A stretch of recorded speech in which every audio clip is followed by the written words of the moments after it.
Hey everyone, welcome to Reddit Readout. Today we are checking out People of Reddit. Story 1. I'll keep my fingers crossed for you. About a decade ago, I was hired for a pretty unique job in my field of study, and I was so excited to start. I'm flown down to train for a week with my new manager, who had interviewed me and I thought seemed nice enough at the time. I was very wrong. I'll keep the description simple. This manager was literally the worst. I quickly discovered she was a micromanaging southern mean girl, definitely that kid in kindergarten that would yell "tick her. Billy is chewing on his pencil eraser again." Kind of energy. Nothing I did was right. She called my office multiple times per day to check in. If I answered the phone, I was asked why I wasn't out doing my job. If she left a message because I was out, I was asked why I didn't answer the phone. During one of our annual team meetings, she meant to text another manager something nitpicky about me and the message went to me instead. She literally just said "oops" when I asked what I just received. That kind of crap wears on a person. 3 years to the day I was first hired, I was laid off with half the team. It sucked, but I found a new job where my skills were unique and celebrated. My new manager is supportive, hands-off, and reasonable. I've been promoted almost every year, just had my 6-year anniversary, and now I'm part of the management team for our program. No one else in the company does what I do. The bad memories from my last manager experience faded away. I was happy. So I'm working away one afternoon right before Christmas and get a message alert from LinkedIn. It's her. It's the worst manager. Worst manager? Hey. I just had an interview with one of my programs and they mentioned knowing someone else that worked for last company. Mid-interview I couldn't quite think, but as I was sitting here eating lunch I was like, "OP. I hope you are doing well and just wanted to let you know it made me smile." She mentioned you had provided some stories about last company and I couldn't help but laugh because there were so many. Anyway, have a great holiday and hopefully we will be working together again soon. Oh, no. No, no. Fuck no. I reply to her HA. Seems like a lifetime ago. I'll keep my fingers crossed for you. I immediately IM'd the interviewing team and asked if they had just interviewed this person. They had. They loved her. They were in the process of drafting an offer. All I typed was "if you hire her, I quit." The lead interviewer started a conference call. At some point, we had all shared horror stories of bad managers. I asked them if they remembered mine and they did. I explained that my story was about the person they just interviewed. Lead interviewer, the last thing we need for this team is someone like that. I'll tell HR to stop her offer, and I'll wait until after the holidays to let WM know our decision. It was a really tough decision after all. A very strong candidate pool. Literally let WM twist in the wind for 2 weeks for me. Did I mention I love my management team here? Not all managers go to bat for their people, and even fewer join in on petty revenge. I can never quit now. We did fill the position, BTW. With another person from my previous company that I advocated strongly for. I hope WM knows.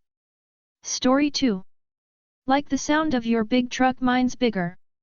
I just remembered this little bit of petty courtesy of my evil genius husband. We're out in the country, so there aren't exactly a lot of ordinances like sound.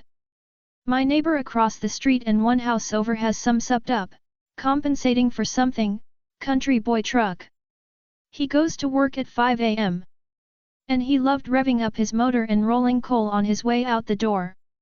My husband has a 1973 F250 he got running. So, first morning he takes that big boy to work, he went past our dear neighbor's house at 4 a.m. and revs that beast up. Every light in the house turned on. But, by then, my darling was already on his merry way. Incidentally, the neighbor is an incompetent moron and blew his motor.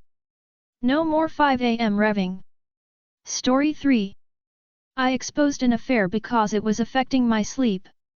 So I'll start with understanding what I did wasn't exactly right, but I regret nothing. TLDR, My upstairs neighbor is having an affair and it's disrupting my sleep. So I found the wife online and messaged her, problem solved. My upstairs neighbor has been having an affair with a married man for about 4 months now.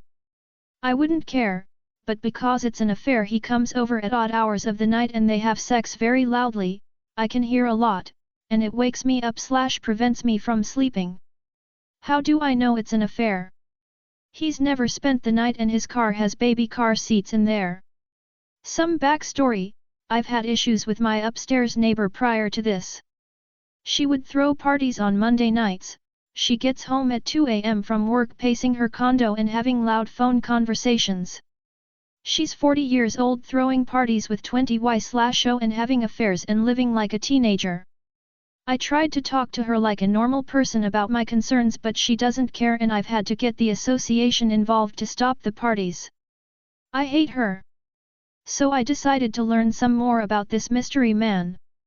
I looked up the license plate, found an address, searched the address and found a name. Took the name and did some social media stalking and found the man and his wife's profiles. I made a throwaway account, messaged the wife about the affair. I haven't seen him now for a few weeks and I'm sleeping really nicely, smiley face. Edit, people asking, how did you find the address? Website called InfoTracer. Story 4. Try to embarrass me and my mom will put you in your place. This was years ago when I was still in high school. I was struggling in math, and it didn't help that my math teacher sucked at teaching and was mega inappropriate in a multitude of ways. He was very outspoken, as in he wasn't afraid to humiliate you in front of everyone. For example, if a girl walked in wearing shorts and a tank top, the first thing he'd say to her is, well, someone's dressed like a whore today. He would call kids dumbasses, embarrass them in the middle of our lesson, called you names, etc. He even did it to me a few times. Anyways, since I was struggling in his class, my mom set up a private parent-teacher conference with him. They talked about it and set it up weeks in advance. The day before the meeting, this teacher called me out in front of everyone. Your mommy is coming tomorrow for our conference, are you ready for it? He said in a very smug way. I told him this was no one's business to know, and if he wanted to talk to me about it, call me over to his desk, not discuss it in front of everyone. But the bastard only laughed at me and proceeded to say how he's dealt with many one-on-one conferences with students and their parents and that my mommy won't scare him. That's when I laughed and told him, yeah, we'll see about that. Of course he didn't take me seriously, and let me and everyone else in the class know that my mommy wouldn't get to him. But here's the thing my teacher did not know about my mother. Not only is she stern, but she's also a cop. So the next day, my mom walks onto campus in her full uniform since she had to go straight to work after our meeting. Meaning she was in her bulletproof vest, had her gun on her, handcuffs, everything. The whole police ensemble. When we walked in, he immediately crumbled. Hello, Mom's name, I'm Mr. Asshole. My mom shot him down immediately and said, you can call me officer, our last name. He was speechless already. He sat us down at the desks, but Mr. Asshole already fucked up. Every morning, his class was open to students trying to finish math homework. And this day was no different. There were kids in the room before school started and my mom was pissed about it. We didn't even start the actual conference, and my mom stated she had a question before we got started. Why the fuck are there other kids in here? Mr. Asshole, still obviously intimidated, said it was so they could finish any math homework they had. My mom was not having it. We've had this conference scheduled for weeks. These kids don't need to hear the issues my kid is having with you. So why the fuck are they in here during a private meeting? He proceeded to kick the kids out. He was on his toes the entire time. There was no fooling around, no snide. Story 5. They gave me a hockey stick. When I was in my sophomore year of high school, my best friend and I got into a huge fight.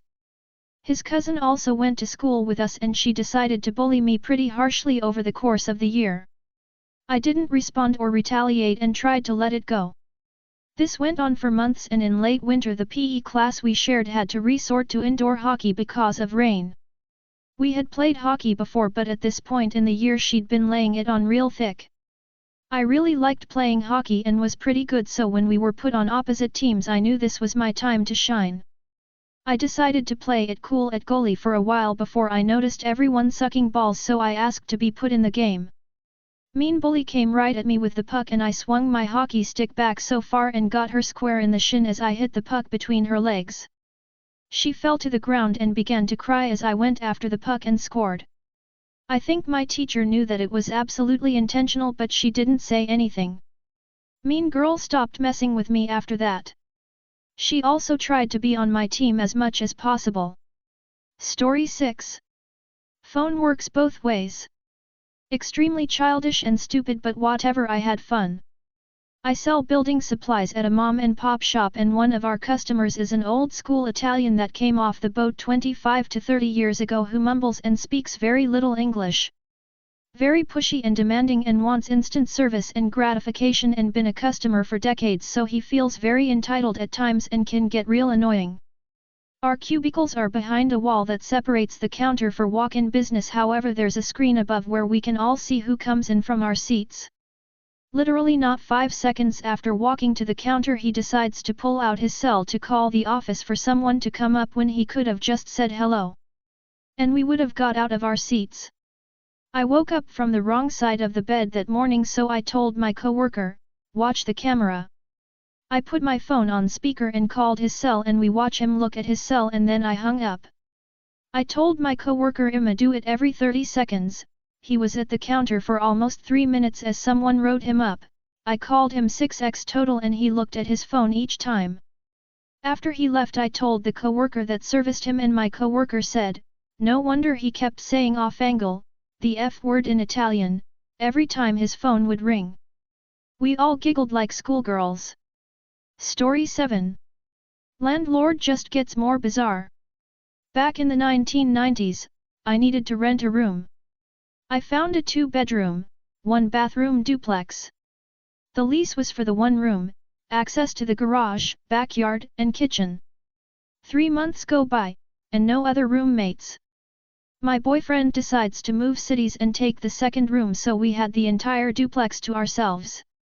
So he is paying rent on the 2nd bedroom while I was paying for the first. 2 leases, 2 checks. Yes, we slept in 1 room and used the 2nd for storage and office.